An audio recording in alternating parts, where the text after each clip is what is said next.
တငယ်ချင်းတွေကိုအစာကျွေးဖို့ဒီမှာကလေးလေးနဲ့မင်းလို့တိုက်နေတယ်မမနဲ့ကလေးလေးနဲ့ချစ်စရာလေးနောက်တကချစ်ဖို့ကောင်းလိုက်ရကြီးချစ်စရာလေးအလဲသားပဲစားတော့ခုံမစားဘူးမဲဆရာကြီးနော်လိုင်ယွန်ကင်းတွေကလေပညာရှိမြောက်သူစိတ်ဆိုးနေရလားမသိဘူးကြောင်မျိုးစိတ်တွေထဲမှာသူတို့ကရေကြိုက်တဲ့တော်ပါသူတို့ရဲ့အကြားလေးတွေကိုကြည့်လိုက်အဲ့အကြားလေးတွေကလေအပေါ်အမွှေးတွေမဟုတ်ဘူးသူ့ရဲ့ဒီအတွင်းအသားထိအကုန်ကြားနေရတယ်ပြီးတော့အဲ့အကြားတွေကတစ်ကောင်နဲ့တစ်ကောင်တိုက်ကြည့်လုံးဝမတူစေရဘူးမကြုံသူတို့ချင်းချင်းရံဖြစ်ထားတာလားမသိဘူးဖြစ်ပြီအမအူပြီးတော့အထီးကဝစ်တာဆိုတော့ဖေရောမေရောရဲ့မြစ်တာရေအောက်ကလေကြီးပြင်းလာတဲ့ကောင်တော့ဒီလက်သားနဲ့တွေ့ရင်တော့လက်သားလောက်တော့ငှက်တိုင်းလှရဲဆိုတဲ့စကားမှားသွားတယ်ဒီဝင်တိုင်းလက်သားလှသူတို့ကလေထူးဆန်းတာရေထဲမှာတနာရီလောက်တော့အသက်အောင်ပြီးတော့ပေါ့နော်ရေငုပ်နိုင်တယ်သူတို့ရဲ့အဲ့ဒီဗဇက်က150ဒီဂရီထိဒီလိုမျိုးကြီးဟလို့ရတယ်ဆိုတော့ဗဇက်ဟာအကျယ်ဆုံးတော်ပါပဲအဲ့ဒီသူတို့ရဲ့ဒီနှမောင်းလေးကလေအရန်တန်တာတယ်သူကမြေပဲစီကောက်တာကနေစားလို့ဒီတပင်ချိုးတာအထိလုံနိုင်တယ်ပေါ့နော်။ရွက်ကကြတော့ဒါသူတို့ရဲ့တဘာဝအဲကွန်းနဲ့ဒီနေ့တော့ဂျူးနဲ့အတူတူရန်ကုန်တရိတ်ဆန်ရုံထဲမှာငယ်ပေါ်အမှတ်တရတွေကိုပြန်လည်ရှာဖွေကြမယ်နော်။ဂျူးတို့ငယ်ငယ်တုန်းကတွေ့ခဲ့ဘူးတဲ့တရိတ်ဆန်လေးတွေရောရှိသေးရဲ့လား။ဘာတွေတိုးတက်ပြောင်းလဲသွားလဲဆိုတာတွေကိုအတူတူလိုက်ကြည့်ပေးပါဦး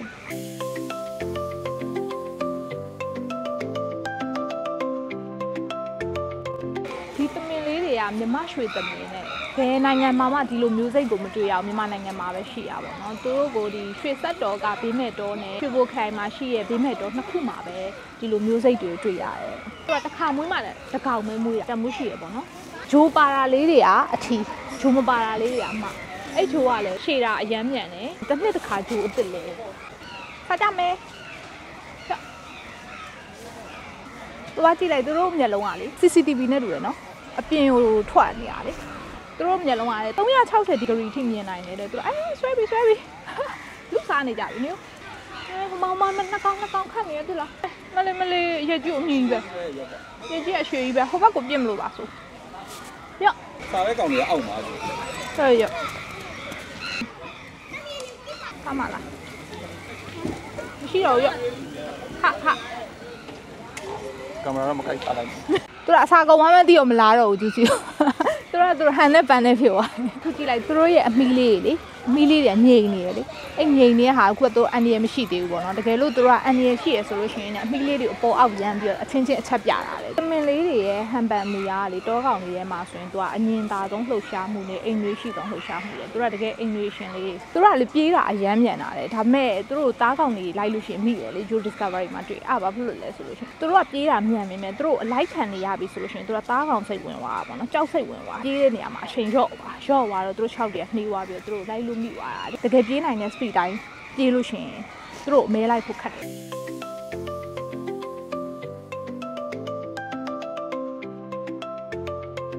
အဲ့ဆိုရင်နောက်ထပ်ပဲအကောင်လေးတွေသွားကြည့်လဲဆိုတာကိုဒီနေ့တူတူလိုက်ထည့်ပေးပါအောင်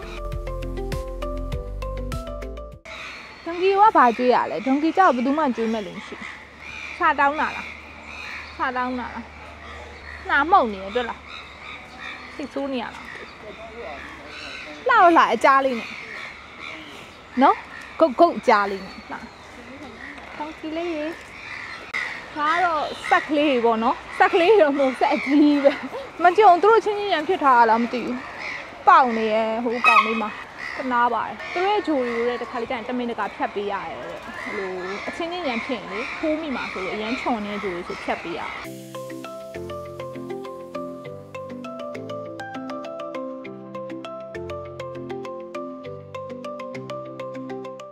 ဘာချမ်းမှလည်းဘာရှိသေးလဲမသိဘူးဒီနေ့တူတာကြည့်မယ်လေကဆိုဝါရီငှက်ကလောက်သူတို့ခုရောက်နေငှက်ကလောက်ခြံရှိမှာသူတို့ကလေအခုဒီမှာကြီးွားတော့အမဲပေါ့နော်ကျွန်တော်ပုံမှန်ဆိုအမဲရောင်လို့ပဲထင်တယ်တကယ်တော့မဟုတ်ဘူးတော့ငယ်သေးတဲ့အချိန်မှာဆိုနောက်ထပ်တစ်ရောင်အဲ့လိုငင်းလိုမျိုးတမင်လိုအမွှေးလေးနေသူတို့ဟိုဘက်မှာပြောင်းတီးရှိတယ်နော်အစာကျွေးလို့ရတယ်ရောင်းစုံမဲနော်ရောင်းစုံမဲပြီးကြောက်တယ်ရကျွေးမယ်ဟိုဘက်ကိုသွားစား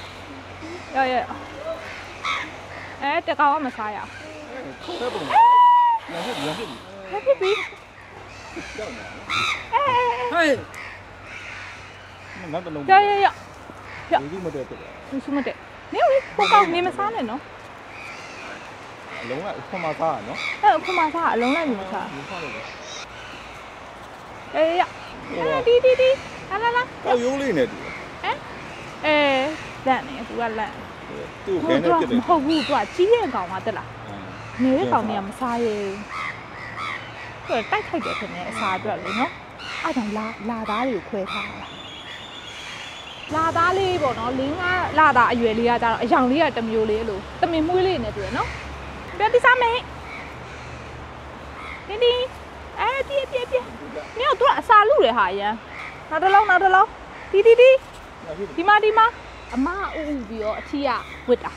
ဆိုတော့ဖေရောမေရောရဲ့မြစ်တာရဲအောက်ကဒီကြီးပြင်းလာတဲ့ကောင်တွေတော့စီးလာလေးမဲလာလေးပဲမမြင်ဘူးတော့မမြင်စားဟိုကအကြီးကိုလည်းကျွေးမယ်ရော့ အဲ့ဒါကြီးကလေမျက်လုံးမမြင်ရဘူးလား ဟုတ်လားတနာပါရဲ့ နှစ်ရှိ ဟာဟုတ်လား တကယ်ဒါအနီးကသွားကြည့်မယ်လား ကျွန်တော်တို့ရှိ ဟိုမှာလေငြိမ်ပြီးတော့ရက်နေတဲ့တကောင်လေအဲ့တကောင်ကအသက်55နှစ်တောင်ရှိပြီရဲ့သူကအသက်55နှစ်60အထိအသက်ရှင်ရရပေါ့နော်မတော့မျက်လုံးမမြင်ရတော့ဘူးလေတနာပါရဲ့သူအစာကျွေးလို့ရှိရင်ခွက်ကလေးရဲ့မှာထည့်ကျွေးရအောင်မလို့သူတို့ရလိုက်လူစားအောင်အရန်တွက်တယ်နော်ငြိမ်လည်းမနေဘူးအယောင်ကစုံလိုက်တာ ဟုတ်တယ်နော်သူ့ရဲ့ လေပင်ရလေဟုတ်တယ်မွေးရအယောင်ကအမွေးလေးတွေကပြဘေးနားမှာအမွေးဖြာလေးအဲ့လိုနုလေးစမ်းကြရ ပြင်းရတယ်ဟုတ်လေ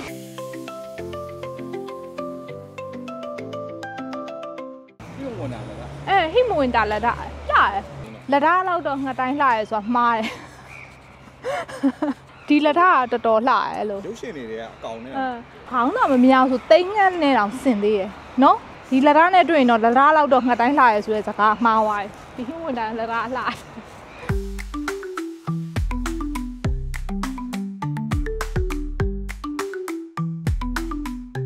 မှာအောက်ရှင်းကလေးသူတို့အဖော်နဲ့ဆိုလို့ရှိရင်တယောက်တည်ရင်နောက်တစ်ကောင်ကလိုက်ပြီးတော့တည်တယ်ပေါ့စံပြစုံတွဲဖြစ်နေနာမည်ကြီးရယ်လေမသူတို့ကထူးဆန်းတာချက်သားစားတယ်လေဒီကောင်ကြီးကသူတို့တနင်္လာနေ့ကလွယ်ပြီးကျန်တဲ့ရက်တွေအကုန်လုံးမှာချက်သားကျွေးရလို့ရေးထားတယ်အော်စတြေးလျချက်တူရေးတယ်အမပါနီလေးနဲ့ချစ်စရာလေး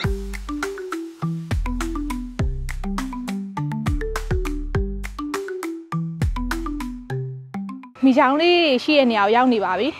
မိချောင်းထီမောင်မဲသူ့နာမည်ကမိချောင်းထီပါဖြူတဲ့သူတို့ကလေထူးဆန်းတာရေထဲမှာတနာရီလောက်တော့အသက်အောင်ပြီးတော့ဗောနော်ရေငုပ်နိုင်တယ်ဆိုတော့သူကတက်ရှိရေငုပ်တင်မောပဲဒီကောင်က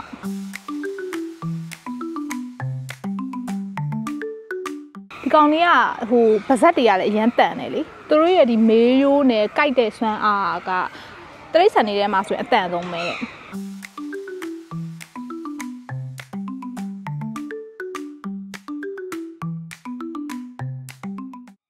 ဒါကြံ့ဖြူမိုးချိုးနဲ့ပုံနဲ့ဇုံတွဲလေးသူကအုပ်စုဖွဲ့ပြီးပုံမှန်ဆိုနေရတယ်ခေါင်းဆောင်အထီးတွေကတော့တစ်ကောင်နဲ့နေလေးရှိတယ်တတန်အသက်40လောက်ထိနေလို့ရတယ်ပေါ့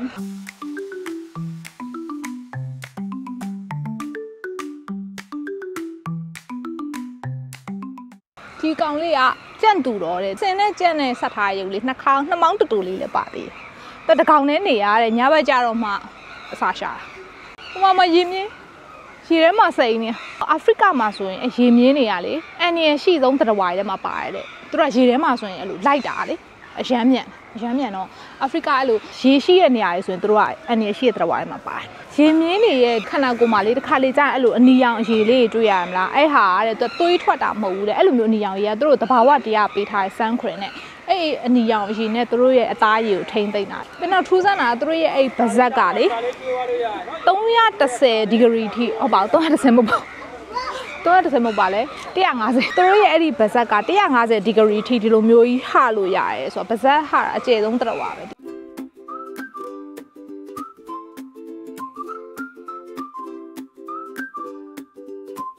နောက်ထပ်ကောလာဟာလာတစ်ခုကကြတော့ရေမြင်းနေရတဲ့ဟိုသူ့ရဲ့နှုတ်ကပန်းရောင်ပေါ့နော်တကယ်တော့ပန်းရောင်မဟုတ်ဘူးသူ့ရဲ့နှုတ်ကပုံမှန်နှုတ်တိုက်သတ္တဝါတွေလိုပဲအဖြူရောင်သူကလည်းနှုတ်တိုက်သတ္တဝါတစ်ခုပဲလေဒါပေမဲ့သူကဘာလို့တစ်ခါကျန်ပန်းရောင်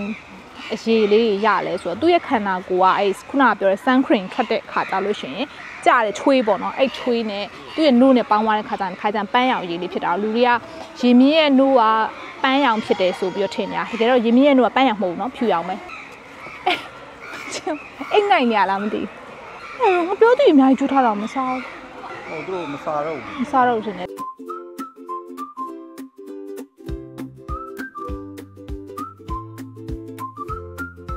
ကျတို့အခုရောက်နေရတော့မြောက်ယုံကျတို့သွားပြီးတော့တငယ်ချင်းတွေကိုလေးလာလိုက်အောင်ပဲတငယ်ချင်းတွေကိုအစာကျွေးဖို့ဝယ်လာပြီဟိုဆော့နေတို့ညဒီမလားယော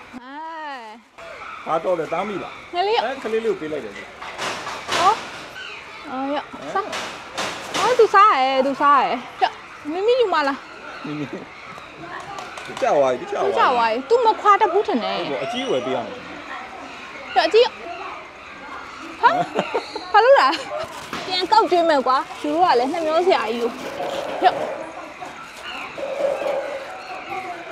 မယူလားမကြိုက်ဘူးလားတခွားသေးလား तू မကြိုက်ဘူးလားမလို့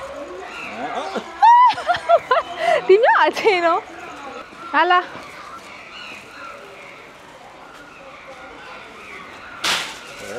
ဒီမှာစစ်စရာလေးတို့ချောင်းဆွဲတက်တယ်ငယ်လေးယူရ तू ကြောက်တယ်အကြီး ဆော့ပဲဆော့ ကြောက်တာထင်တယ်ကျူးထင်တာအောက်ကိုကြည့်နေရဆိုတော့လေငယ်လေးမစားဘူးလားတက်နေပြီ ဆော့ရနော် တော်တယ်သူကညံရင်မြင့်နေတယ်သိလား လူနဲ့လူဆက်တယ်လေ အဲ့လိုတူးစေကိုသုံးနိုင်တယ်ကွာဥမာအခွန်ခွာဖို့ကြောက်ခဲသုံးတာမှခလေးလေးနဲ့အမေ လူတိုက်နေရမနဲ့ကလေးလေးနဲ့စစ်စရာလေးရ ကြည့်နေတယ်နောက်တကကလေးလေးလည်းစားလို့ရစား ကြည့်ဖို့ကောင်းလိုက်တာကြည့် စစ်စရာလေးကလေးမယူတော့လက်မအားရင်တို့မယူနော်စကန်ရှိရဲ့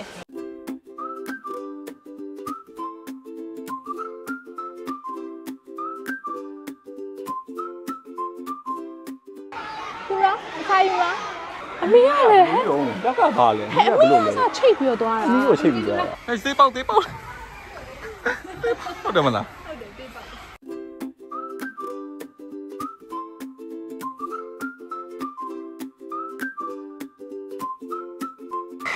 လူတိုင်းမဲ့တော့နိုးဆိုနေရလေးအားစားတယ်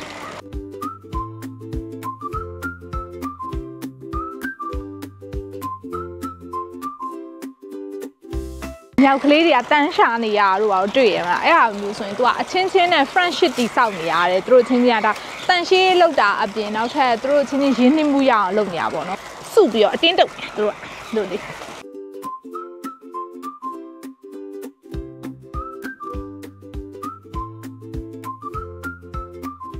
လိုင်ယွန်ကင်းလေးကလေပညာရှိမြောက်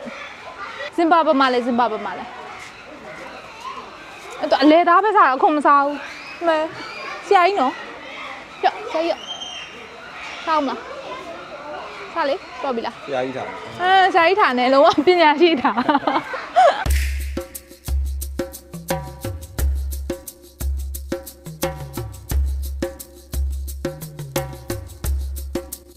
အကျိုးသူစားလိုက်တာစကောက်ဝတ်ထားတဲ့အတိုင်းပဲ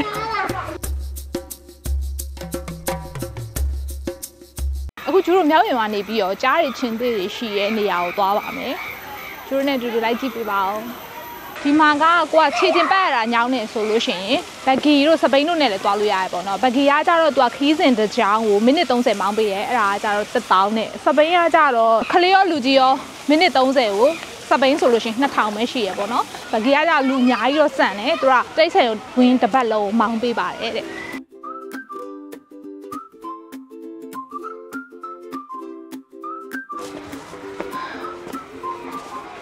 ဒီတရိတ်ဆန်ရုံကြီးက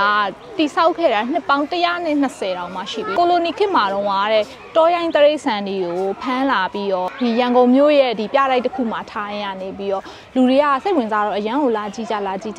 အဲ့ခါကျတော့တို့ကတရိတ်ဆန်ရုံတစ်ခုတိဆောက်မယ်ပေါ့နော်အဲ့ဒါကိုဒီဝီတိုရီယာဘရင်မကြီးရဲ့25နှစ်ပြည့်ဒီနန်းသက်အထိမ်းအမှတ်နေနဲ့ဒီရန်ကုန်တရိတ်ဆန်ရုံဆိုပြီးတော့တို့ကတိဆောက်ခဲ့ရပါတော့တရိတ်ဆန်ရုံကိုဖွင့်ပွဲလုပ်တုန်းကဝေလမင်းသားနဲ့သူ့ရဲ့အကျင့်ရတော့ကိုတိုင်းရုံကလာပြီးတော့ဖွင့်ပွဲလုပ်ပေးခဲ့တာနောက်နှစ်ဇန်နဝါရီလကြာလို့ရှိရင်နှစ်ပေါင်း120တောင်ပြည့်ပါပြီကျူးနဲ့အတူတူကြားလေးလိုက်ကြည့်ပါအောင်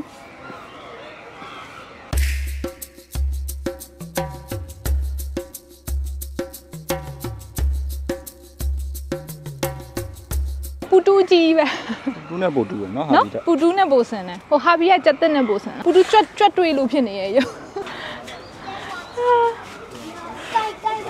ကြားတွေကလေတောရိုင်းတရိတ်ဆန်ဆိုပေမဲ့သူကတောတွေကနေကြတဲ့တားကောင်ရှာရဲဆိုလို့ရှိရင်သူကတစ်ကောင်နဲ့ပဲရှာတာပြီးတော့အရန်ကို strategic ကြတယ်သူတို့ရဲ့သူတားကောင်လိုက်ပြီးရလေအချင်းသေးတို့ဘာလို့အောင်မှာပဲတားကောင်လိုက်တယ်ဆိုလို့ရှိရင်အုပ်စုလိုက်တာလေသူတို့ကမဟုတ်လုံးဝတစ်ကောင်နဲ့ဆိုလိုလိုက်တာကြောင်မျိုးစိတ်ထဲကမှအကြီးဆုံးတတဝါပေါ့နော်ကြောင်မျိုးစိတ်တွေထဲမှာသူတို့ကရေကြိုက်တဲ့တတဝါရေဆိုရင်ကြိုက်တယ်အဲ့လိုရေကူးရတာရေထဲမှာနေရတာတော့ကြိုက်တယ်တဲ့ထင်အောင်နော်သူတို့ရဲ့အကြားလေးတွေကိုကြည့်လိုက်အဲ့အကြားလေးတွေကလေအပေါ်အမွှေးတွေမဟုတ်ဘူးသူ့ရဲ့ဒီအတွင်းအသားထိအကုန်ကြားနေရတယ်ပြီးတော့အဲ့အကြားတွေကတစ်ကောင်နဲ့တစ်ကောင်တိုက်ကြည့်လုံးဝမတူစေရအောင်သူစိတ်ဆိုးနေရလားမသိဘူးကြားယုံမှာပေါ့နော်ကြားတွေကိုအစာကျွေးလို့ရတယ်သူတို့အပြင်မှာထုတ်ပြီးတော့ဒါမရောင်းတာပေါ့နော်သူတို့ပြောလိုက်တယ်ဆိုလို့ရှိရင်ဒီကြားတွေကိုအစာကျွေးလို့ရတယ်ဒီတိတ်ဆန်ုံထဲမှာလေ तू ကလမ်းညွှန်ဆိုင်ပုတ်လေးတွေတော့ပြထားရပေါ့နော်ဆက်ထဲတည်ချာချာပြထားတာမျိုးမဟုတ်တော့ Google Map သုံးပြီးတော့ရှာပြီးတော့သွားနေရပေါ့နော်အဲ့လိုဆိုရင်တော့လမ်းပို့ပြီးတော့တွေ့နိုင်တယ်ဆိုတော့လေဟိုတကယ်လို့လမ်းညွှန်စာရွက်လေးလေအဝမှာရောင်းတာပဲဖြစ်ဒါမှမဟုတ်ထုတ်ပြရပဲဖြစ်အဲ့လိုမျိုးလေးလုပ်ရင်တော့ပိုကောင်းမယ်ပေါ့နော်သူတို့တနေရာနဲ့တနေရာဘယ်လိုမျိုးတွေသွားလို့ရတယ်ဆိုတဲ့ဟာတိတိကျကျလေးသိသွားတာပေါ့ကိုကြားစီကနေပြီးတော့မမို့စီသွားမယ်စင်နေရှိရဲ့ယုံကိုသွားပါမယ်ဒီတရိတ်ဆန်ရုံစဖွင့်တော့ပါနော်စီဘောမင်းရဲ့စင်ဖြူကလေဒီထဲမှာပြဘူးတယ်တဲ့သူကတရိတ်ဆန်ရုံဖွင့်ပြီးတော့6နှစ်လောက်နေပြီးတော့မှအဲ့စင်ဖြူကြီးကဆုံးသွားတာ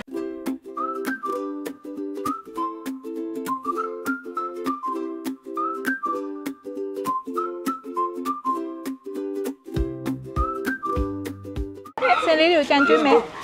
မမို့အဲ့ဒီသူတို့ရဲ့ဒီနှမောင်းလေးကလေအရန်တန်တာလေသူကမြေပဲစီကောက်တာကနေစားလို့ဒီတပင်ချိုးတာအထိလုံနိုင်တယ်ဟောနော်သူတို့ရဲ့အဓိကလက်နက်ကအဲ့နှမောင်းပဲ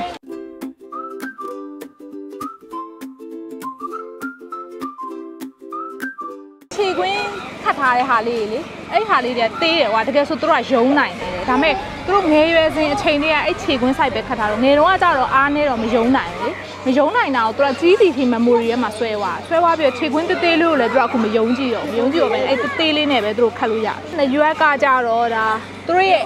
သဘာဝအဲကွန်းနဲ့သူတို့ပူလာဆိုအဲ့နှစ်ရွက်နဲ့ရက်ခတ်တာဟလားမမိုးရသူဖရဲသီးပို့ကြိုက်တယ်ထင်တယ်ဖရဲသီးကိုပဲအကြံကျွေးရမစားချင်တော့ချင်းချင်းကိုအဲ့6ရောက်ကဒီတုံခါမှုကနေပြီးတော့ဆက်သွယ်တာပေါ့နော်ဒီတောထဲမှာဖြစ်နေတဲ့အန်ဒီရဲတွေကိုသူတို့6ရောက်နေဒီမြေကြီးရဲ့ vibration ကိုသူတို့ခံစားနိုင်တယ်အဲ့တော့သူတို့ရဲ့နှမောင်းနဲ့ရွက်တို့6ရောက်တို့ကသူတို့ရဲ့လက်နက်ပဲသူတို့ရဲ့အစင်တစားလက်နက်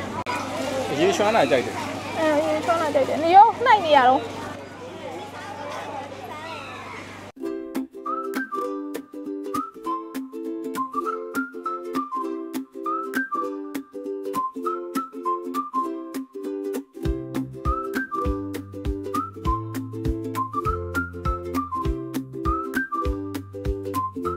ကျတို့အကောင်လေးကြည့်ပြီးပြီဆိုတော့ပြန်လိုက်ပါအောင်မယ်ဒီခုတရိတ်ဆိုင်ရုံရဲ့အခြေအနေကိုပေါ့နော်အရင်ကငယ်ဘွားရဲ့ပုံစံလေးနဲ့ပြန်ပြီးတော့နှိုင်းယှဉ်ကြည့်ရတဲ့အခါမှာတော့တော်တော်လေးတိုးတက်လာတယ်လို့တော့မြင်မိရပေါ့နော်သူကလည်းသူလာရောက်လေပတ်တဲ့မိသားစုတွေကလည်းအများကြီးပဲရှိတယ်တရိတ်ဆန်လေးတွေကလည်းကျန်းကျန်းမာမာနဲ့အကောင်လေးတွေကအများကြီးရှိပါသေးတယ်ဒီ